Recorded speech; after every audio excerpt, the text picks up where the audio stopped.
Thank you very much indeed, Debra. That was great, very inspiring, very rich. Can I just pick up on one of the themes that you touched on at a number of points about activism?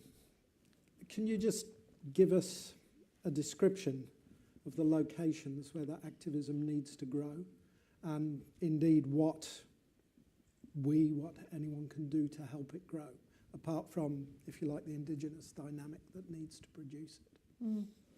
You know, the thing is, I think as with many things, so as with the policy universe where these policies have become quite remote, we need to personalize that idea of activism. So I would say activism starts in these pink seats here tonight, because each one of us has a role in a city someplace. We are all urban residents, which means there's a sense of agency over how we control our households, how we get to work. There's certainly a sense of agency in how we as professionals interact with other professionals and empower other professionals. So my point is, I don't want to localize agency and limit it to a specific community or specific locale. I think the nature of our story is so serious that unless each one of us in this room tonight self-identifies as an urban activist, we've got a real problem. Because if you peel away the high-level aspirations of the new urban agenda, ultimately, as I've said before, that's going to have to connect to a real person and a real place somewhere. And we're all real people in real places. And that, for me, is really important, is that this activism is not limited to someone else, so that we cannot defer the responsibility to an NGO or a government. We all personally have to take that on in a variety of ways.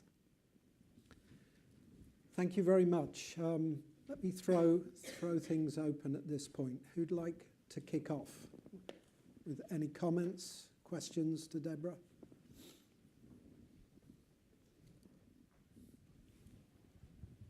Oh, wait, can you wait for the mic, and can you introduce yourself, please?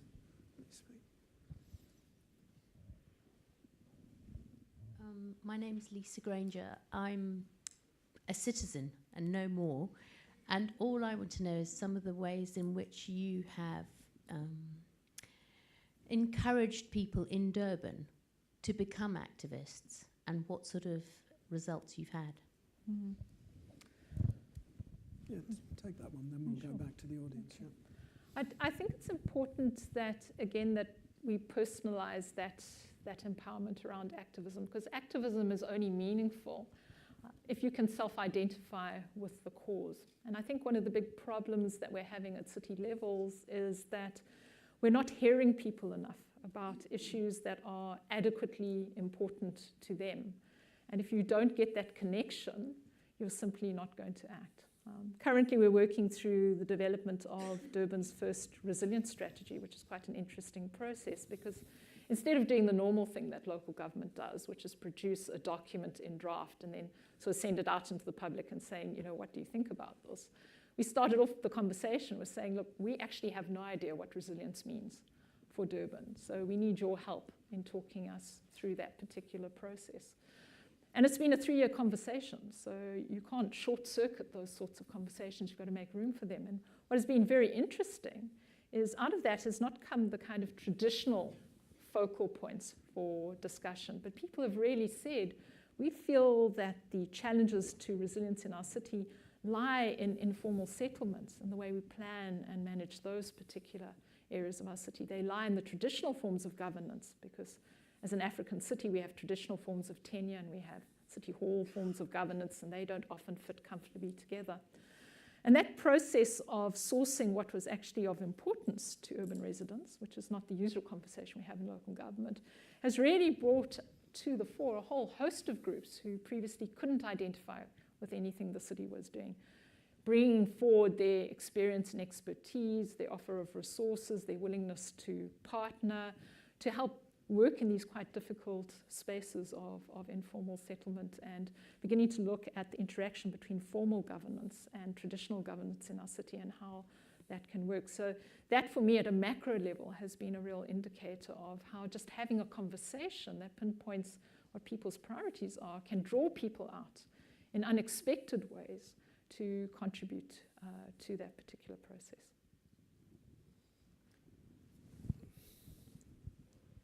Let's take groups of questions at this point. So, sorry. Firuza Zarkesh, just someone interested in everything that's being said here today.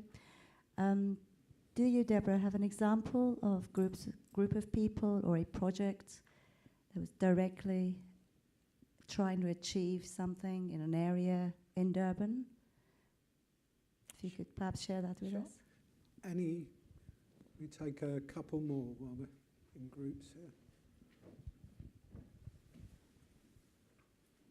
There's one here. Hi, thank you very much for the talk. It's Gareth Wall from the Commonwealth Local Government Forum. I'm just wondering what can be done more to help raise the voice of local government. Obviously, it's great you're here and your voice is being heard a little, at least in here. But what more can be done either globally next week and otherwise, and what good practice have you seen and what barriers are there still? Thanks. You want to take those two? Yeah. Great. First, starting off with the project question. Top of mind is a piece of reforestation work that we're doing. Because if you look at African cities, certainly we're never going to be able to access the resources that global north cities have to put in place very hard infrastructure. And so very often our pathway to resilience is going to be using our natural ecosystems in a smarter, more effective way. But of course, we've got to do that in a way that creates a new economy and new opportunities for the high levels of poverty and underdevelopment that we have. So we have a number of pilot projects around the city where essentially we're reforesting key catchment areas, and that process is being done in partnership with a local NGO, where we're working with local communities, really focusing on the poor and unemployed, largely women and youth, who are the most vulnerable in those areas. And they have the opportunity to produce the trees for the reforestation program. They're capable of then trading those trees through tree stores to access things like clothing, building materials, and so on. And we've got some great examples where literally one woman has built a 6-bedroom house out of her tree credits. She's now sending her young female children to better schools on the basis of this particular work. So we begin to see in that kind of cycle the beginning of potentially a new sort of economy, which is more respectful of the fact that we have a city which is growing up in the middle of one of the 35 global biodiversity hotspots in the world, a city that is plagued by poverty and underdevelopment, and a new way of managing both of those problems, which also increases our adaptive capacity, restores our catchments, our ability to manage water, and so on. But again, you know, those kinds of things come out of left field. We need to find ways of scaling those up and mainstreaming them, which again requires new conversations. So what can be done to raise the profile of local governments? I think already local governments themselves have realized that they need to self-mobilize. And we saw that particularly in the build-up to Paris, with the formation of new city networks, the coming together of old city networks to bring joint power together. So that's already exciting because cities themselves are mobilizing. And if you look at the buzz currently, all of those networks are talking about the post-Quito fashion period and what we're going to do to implement. The problem is all of that bottom-up mobilization means nothing if it doesn't connect into that international and global debate. And really where we have the gap is between those two. So it's not about top-down or bottom-up. It's this pincer approach. We need to bring those two elements together. And that, for me, is the important missing piece of our puzzle, is how post-Quito we begin to create arenas where national governments and local governments can begin to sit down as equals and begin to talk very practically about what implementing the Paris Agreement, the City SDG, the New Urban Agenda actually mean. And those fora are not numerous enough. They are not accessible enough because of regional politics and so on. So that, for me, is the missing part, because certainly as local governments, we'll keep waving the flag, we'll be activist as we tend to be, but while the national and local are disjunct, we are still going to have problems. So that, for me, is the missing piece. Great. We'll take another question there, and then I'll abuse Chair's position to come back in with one. But please go ahead. Can we have a mic down the front, please?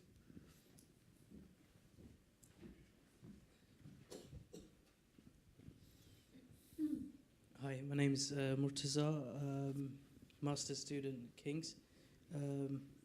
Yeah, I just wanted to ask whether private foundations are now best placed actors in achieving success when it comes to disaster preparedness now, or is it the state? Because when it comes to understanding the political dynamics or the terms that each government has, it's not really going towards more of a preparedness notion. So are private foundations more best placed, or would you say a mixture of both? I don't know. Yeah. You see, I think it's really, there is no silver bullet anymore. And so one can't point to a single actor and say you're best placed, because many of these challenges are so context specific. I think we've got to look at the local need and look at what that need might be, what the risks and vulnerabilities are, and then look at the players who are willing and able to enter into that space. So it's a very complex calculus at the local level, where we've got to pull in a variety of actors who will have different roles at different timescales. And it's working out that complex calculus, which I think is the big challenge. So I wouldn't say that anyone is particularly well placed until you assess what the particular challenge is at the local level, and then look at what resources you have that you can bring to the party. Thanks. Debra, you spoke eloquently about needing cities where no space, no natural system is left behind. You live and work in, I think in Gini coefficient terms, the most unequal society in the world, which must create hugely powerful kind of exclusionary and divisive dynamics in cities, gated communities, fear, division. What at your level, what at the level of the local administration, what actions do you take to counter that dynamic? Well, I think we've probably got one of the greatest macro challenges of, I suppose, any urban environment in the world, because the cities that we live in were meant to be the ideal apartheid cities, where people were excluded from access to various areas. And so we're literally having to change the geography of cities. So if you look back to South Africa's history, the previous township areas only had one road in.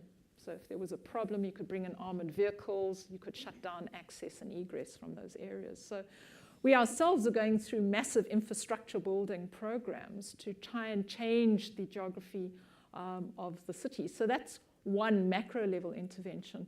But perhaps more nuanced and overlooked are the necessary changes in governance. And I alluded to the fact that we live in a very interesting city, in the sense that the central part of the city is something you would all be familiar with. It looks a bit like London or, Brisbane. But if you go into the outer reaches of the city, those are largely rural and they're governed by traditional leadership. And that clash between city hall governance and traditional leadership has really stopped our society coming together in a way that has allowed us to move forward with big visions for the city. And so what we're doing now is creating the process, and one of those is the resilient strategy process I spoke about, which is welcoming in these alternative voices into a new urban debate where we acknowledge that no one has the answer. And that, I think, is an important thing to realize about local government. When I first started interacting with local government, the way our city was planned is they looked at what they did the last 2 or 3 years and they just projected that forward. We now live in a scenario where history is no longer a good predictor of the future. And so what we have to do is welcome in many voices to help us reimagine what the city might look like and to give those people a real voice at the table. And that's means for us that we have to change the pattern of governance and use opportunities to have new conversations about how you manage cities under these unpredictable and uncertain times. Thank you. Let's throw it open again. We got a number of questions down here. So let's take 3 and then go back. Emma Cox, PwC. Thank you for a fascinating insight. I think having recently read the New Urban Agenda, I can understand some of your sentiments that you raised about it. You've talked about different voices. You've talked about local, national government, bringing different people into progressing the urban challenge. It took me until paragraph 133 of the New Urban Agenda to see the word business actually mentioned. Would you like to talk a little bit about what you see the role of business can be in helping progress the new urban agenda, and how maybe in Durban you're thinking about that? Thanks, Emma. And Sam, and then the... Yeah. Sam Bickersteth, CDKN. Thanks very much, Deborah.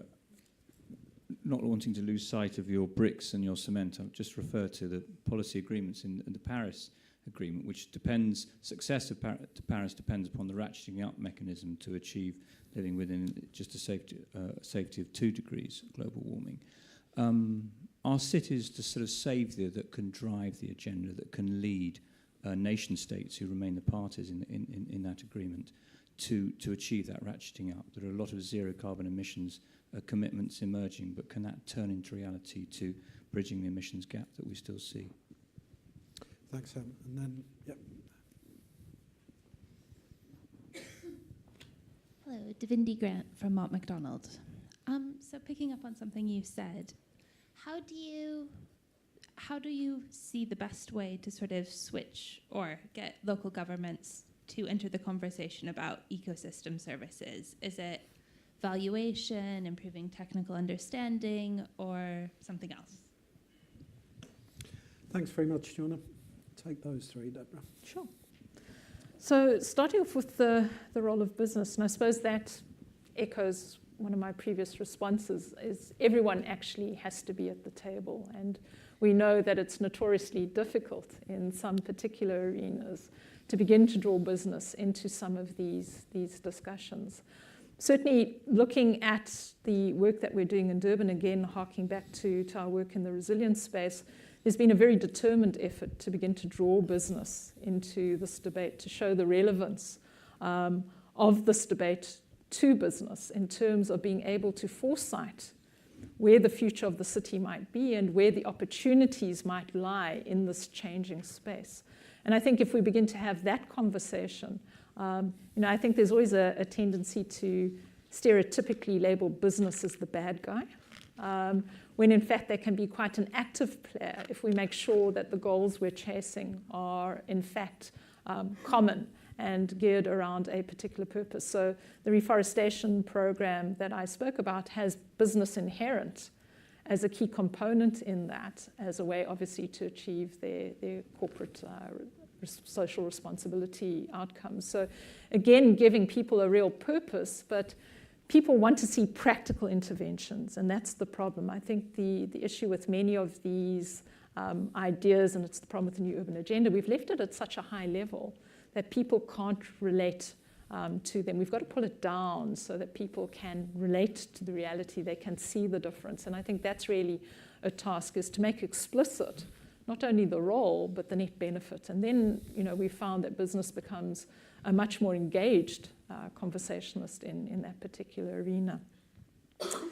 Are cities the saviors? Are they going to save us from ourselves? Well, it depends, I think. Certainly there's a sense that one of the big global opportunities to bend the curve lies in the city arena. And we've just had the scoping report for the 1.5 report that the IPCC has been invited to do by the UNFCCC. And during the course of that week in conversations, we constantly came back to the role of cities. But the real challenge there is, we know a lot about what's happening in cities. We see cities profiling the action, but the question is, what does it add up to? So some of the fundamental science is missing, and this talks to some of the new important partnerships that I think need to emerge between science, both the natural and social sciences, and local government, so that our activities can go out, be analysed, and come back and be synthesized and help us contribute to that debate. And certainly groups like C40 are already beginning to push those boundaries in order to be able to demonstrate that. So potentially, but at this point we don't really know, and hopefully we can use the platform of the 1.5 degree report to really give us insight into that particular arena. And then the person in the middle who asked a question after my own heart, how do we get local governments to acknowledge the role of biodiversity and ecosystem services? Well, again, that links to really looking at the development agenda of the city. One has to remember that cities are developmental spaces. That's why we created them in the first place. You know, we settled along a river or a coastline because there was food, there was an opportunity to barter with your neighbor. The inherent heart of what cities do is developmental in nature. And so it's very important that we find the opportunity to lock in some of these alternative discussions around the many roles that cities now have to play in the 21st century into that developmental role. But that requires us to reimagine the developmental role of the city. So cities are no longer about just building houses and industries that produce widgets. They're about global custodians that could bend the curve on the climate change challenge, that become custodians of protecting globally significant biodiversity, that are on the edge of the green economy, if you believe in such things. And so I think we've got to re-articulate the role of biodiversity and ecosystem services in that sense. Is what developmental role does it play? We've certainly gone the route of valuating those ecosystem services. We're doing some new work with the World Bank on that regard. But it's really been tying those ecosystem services into the risk reduction role, the developmental opportunity associated with having functional ecosystems to guarantee water of appropriate quantity and quality that strikes the right kind of political note. So, you know, as urbanists and as scientists, we have to become a lot more politically savvy and begin to have conversations that can link into the predominant development narrative. Fascinating, thanks.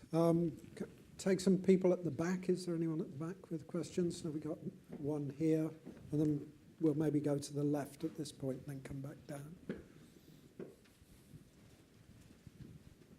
Thank you very much. I'm James Alexander from C40 Cities, and we're very proud that you're one of our really active members, so thank you. I wanted to build a bit on your last answer and ask about the commonly there's a view that you can have either protecting the environment or development, but not both.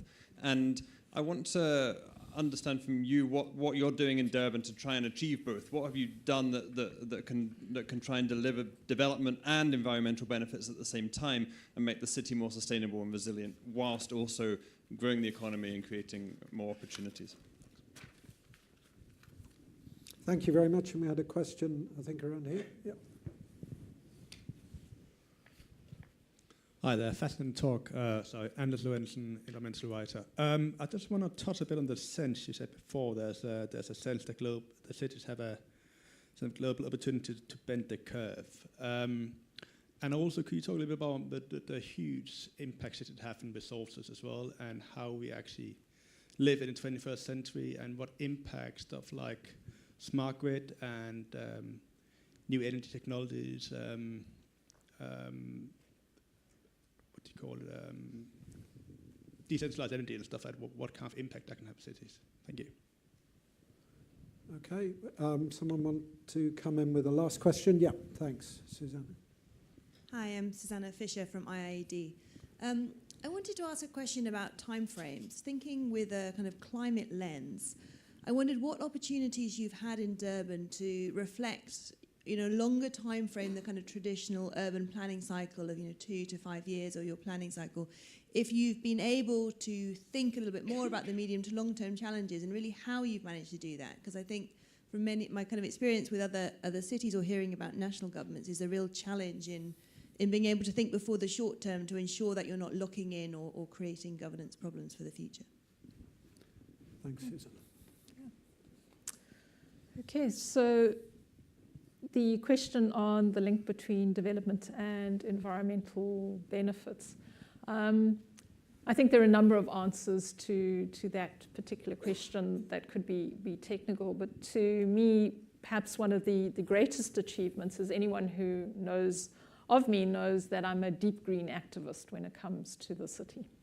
And really what has happened during the course of our post-democratic local government evolution is that we've begun to expand the environmental debate in a way that I alluded to that links into development priorities. So investigating opportunities to create new forms of economy that take communities that are excluded and largely illiterate and draw them into the pool, that increase the opportunities for skills upliftment and business development on the back of environmental management opportunities. And I spoke to the reforestation issue.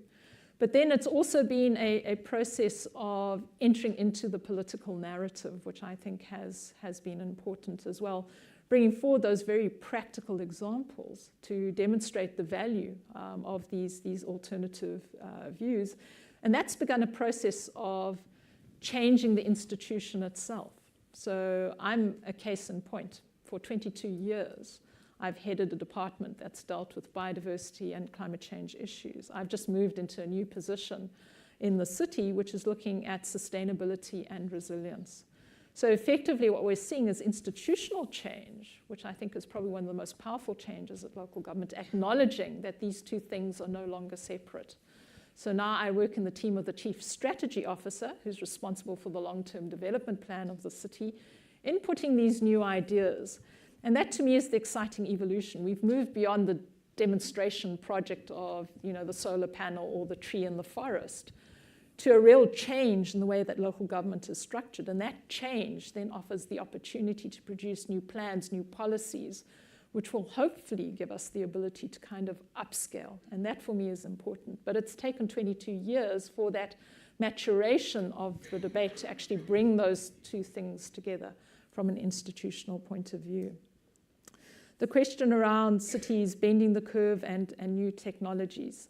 To be honest, I get really frightened when people give me questions that have technology in it, because I'm increasingly seeing, particularly in the climate change debate, that given the urgency that we're facing, we seem to be defaulting to technology as the response. There's got to be a smart grid. There's got to be some kind of panel. There's got to be some kind of switch, which ultimately we just haven't invented yet. And once we do that, we'll solve it. The fact is, given the problems with intellectual property rights and so on, for many of the cities around the world, technology is simply not the answer.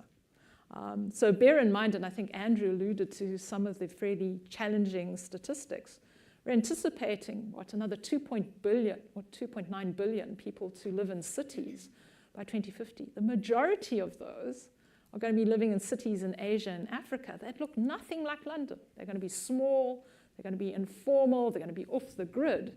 And so to me, the really exciting response is the ability to bend the curve is to make those cities different. And I suspect while technology may play a role, it's going to be much more about rebuilding social cohesion, getting people to work together, to use more sustainable approaches through the use of natural ecosystems, localizing food production, predicting catchments. And so I put a caution on that, because I do sense a kind of excitement in the room generally when technology is mentioned. And I think there may be a problem for that, for the new cities of the century, which are simply not going to be in the front line when technology is there. It's going to play an important role. We've seen that through mobile technology in Africa. We've been able to leapfrog the landline, but it is not always going to be the answer. So just a cautionary on that. Timeframes, very important, obviously. As a biologist, I was trained to think by John in terms of 100 and 1,000 years, which is very difficult when you're talking to a politician who's thinking in a 4 to 5 year timeline. But there has been a push, and Durban was one of the few cities around the world who began to think about 100-year plans. So beginning to think about that longer term and what that might mean. And I think that's very important. We haven't got it entirely right. But what it does do is it allows us the opportunity to think about the trade-offs that may be lying in wait for us along our development path. Because another thing that frustrates me, and I have not forgiven the first Earth Summit in 1992 for, is this idea that we can have these win-win-win scenarios. I think the reality is around the world that we're facing win-lose scenarios, and often we've got to debate who's going to lose, what are they going to lose, and how do we deal with that loss. And so insights into those trade-offs, I think, are particularly important, and it requires a brave city to think about those longer term processes. But again, that energy to focus on the longer term has come through the process of a city network. One city going ahead, being a champion in that regard, other cities becoming brave on the back of that experience and picking up that particular challenge and moving it forward. And so again, it comes back to what is the role of cities and city networks in a post-keto phase.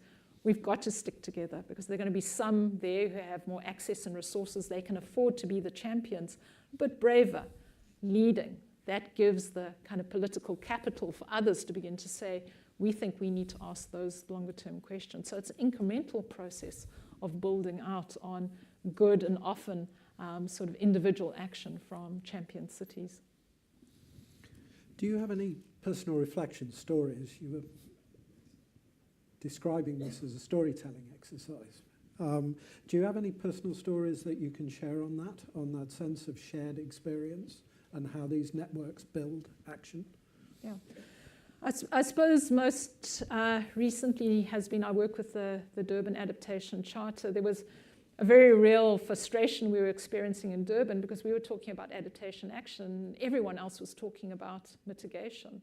And so the Durban Adaptation Charter became a real platform to begin raising the flag around the importance of adaptation. And we began to realize that we would ourselves have to be the agent of change, the champion city. So through the charter, what we've done is, and we're a very big kind of primate city in a typical African sense in the province, we've reached out and formed a compact with our surrounding municipalities that are less resourced, have access to less skills than we might have, in order to create a partnership to share our experience and learn from theirs in terms of climate change adaptation. We're also reaching out to Mozambique and local authorities in that particular area to again begin sharing experiences and learnings across that. And that's all been done without national government support. On the back of that success, we've gone to national government and said, we think this model of a compact, which we ultimately learned from Fort Lauderdale in Florida, is useful at a national level. And so national government is now looking to the creation of similar compacts around all of the major metropolitan areas in South Africa to create these kind of partnerships to advance this kind of action. Great, thanks, Debra. We've got another 10 minutes if we want to use it. So who has a burning question or a story to share? I'm being pointed up the back here, so we'll go there first. And then. Thank you very much. My name is Yazan, and I come from Nairobi. So I'm really interested in what Durban has been doing. But my question is, how do we expand this knowledge, practice, and initiative to other African cities who obviously have very low capacity in terms of finance and institutions? We had down the front. Yeah. Two. Yeah. Thanks. Zoe Spriggins, also from C40 Cities. I wanted to ask you, Debra, as you've watched for decades about maybe how cities have changed in the narrative, but how optimistic or pessimistic are you that now this name-checking of cities in UN documents and international agreements will mean that nation-states really want to hand over money and power to cities, particularly maybe in a South African context in the wake of the local elections, but also globally as well? And our last question here for this round. Yeah. Thank you. I'm just very inspired by this idea of the... Can you introduce yourself, please? Yes. Sorry. I'm an architect. My name is Canny Ash, and I run a little practice here in London. Right. I'm very inspired by the idea that you discover new voices, and although the technology you feel can be a distraction, I just wondered how much the visual has played over the last 5 or 10 years in your thinking on the connectivity that you're talking about, building up the physical infrastructure, but also the resilience that through the social networks that you need to change the feeling of power and agency that local people would have. You want to take those, Debra? Sure. And then if anyone has any last questions, I'll take one more round after this. Right. To my comrade from Nairobi, greetings.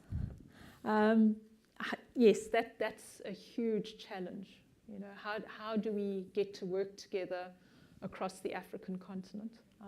I think there are a number of opportunities. I've already cited the 100 Resilient Cities work that's being done. So we have a number of cities in Africa where the model of that particular program is creating an opportunity for those cities to begin to share their stories and their differences.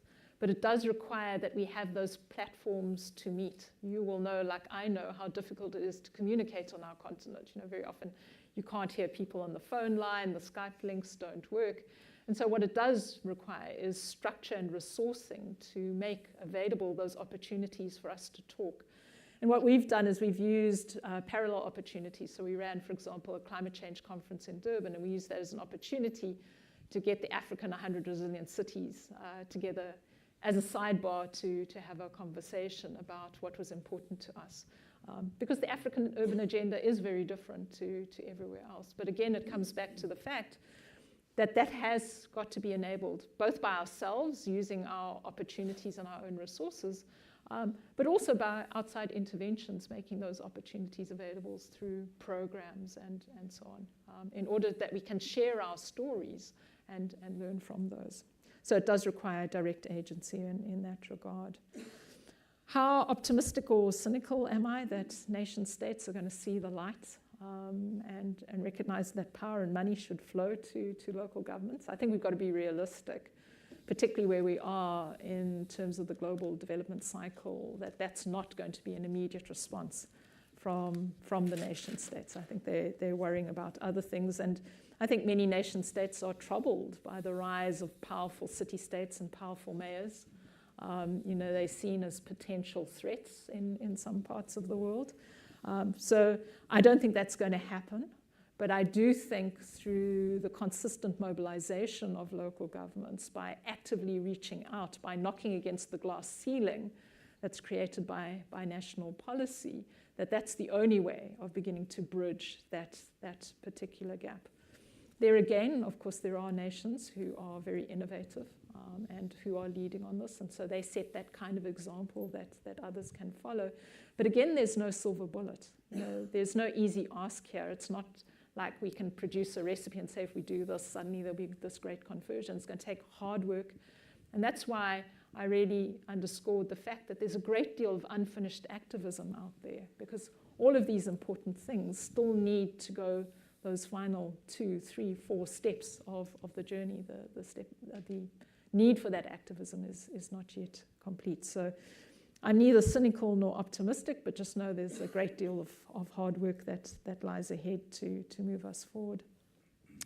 Just in terms of the question around what role does the visual have in changing the power distribution and the agency, I think that goes back to a realization that, particularly having been trained as a scientist and believing in the power of science, I got very frustrated when you go to City Hall and suddenly, you know, no one wants to look at your graphs or your maps or anything like that. And in fact, what we've learned is only by a very practical demonstration of change that you capture the mind of leadership. So in many ways, the visual is playing a critical role. So we virtually have a production line of experimentation where off the formal local government grid, we access, you know, some outside resources, we experiment, we see what that produces in terms of outcomes that may be palatable or unpalatable. And then we draw that stuff into the mainstream as the visual representation of what change might look like. Because I think the big challenge for us is we keep talking about resilient cities, we talk about transformed cities, but no one's ever shown me a picture of what that might look like, particularly in Africa where I live and work. And so what we're doing by this process of urban experimentation is literally building out a jigsaw puzzle piece at a time and drawing that into the mainstream and then showing how all of these jigsaw puzzle pieces of urban experimentation begin to link together. And those eventually then create the critical mass that create the institutional change that allows you to drive that narrative into the more powerful parts of the city. So it's a very complex arena of political activity and experimentation and just sheer doggedness on some days. But that ability to show is probably one of the most important pieces of linking experimentation to institutional and policy change.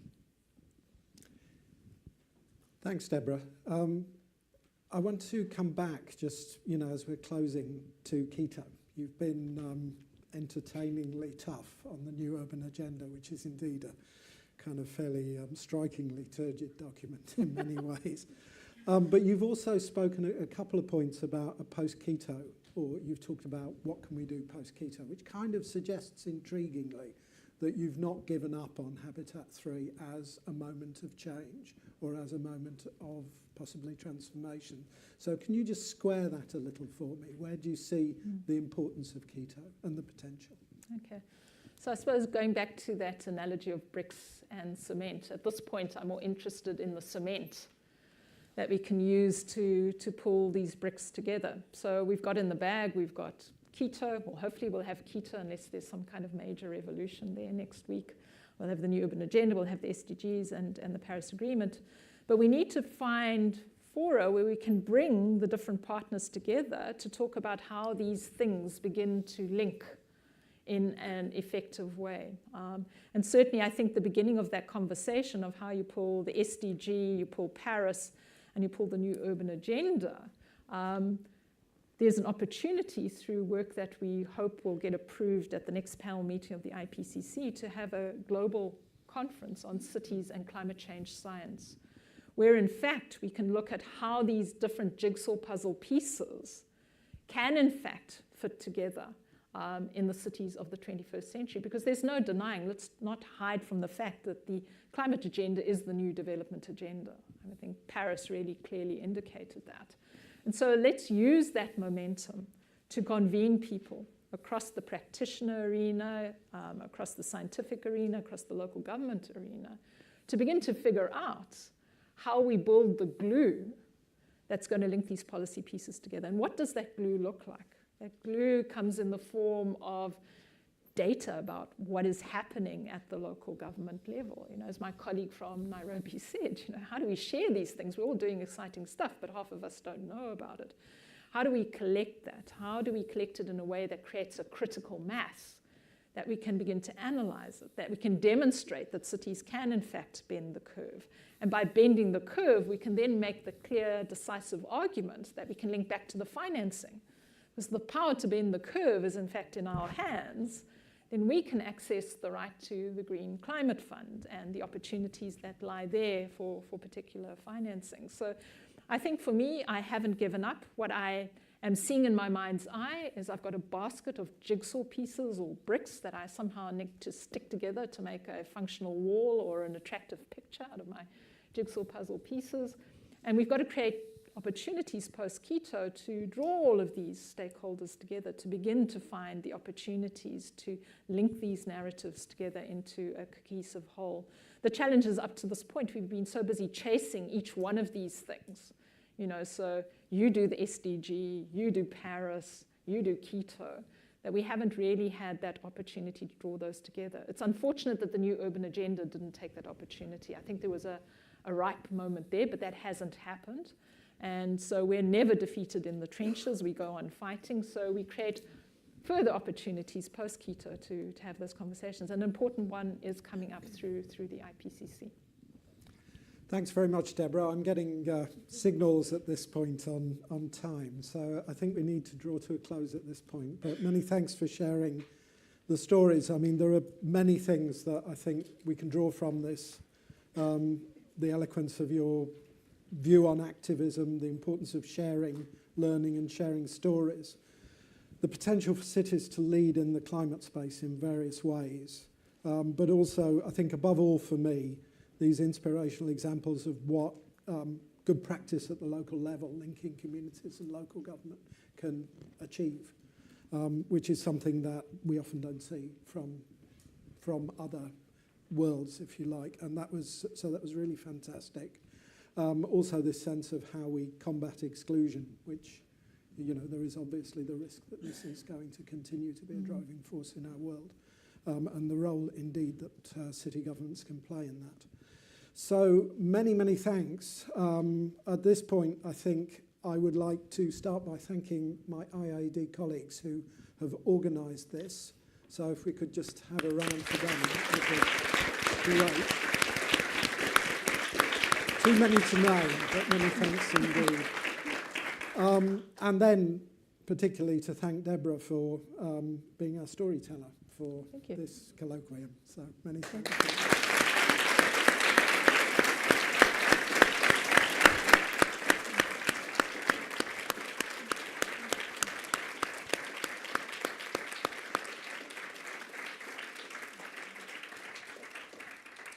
And thanks to all of you as well. And now we can move for the down back to the library for the free finger gathering, food. for networking and food.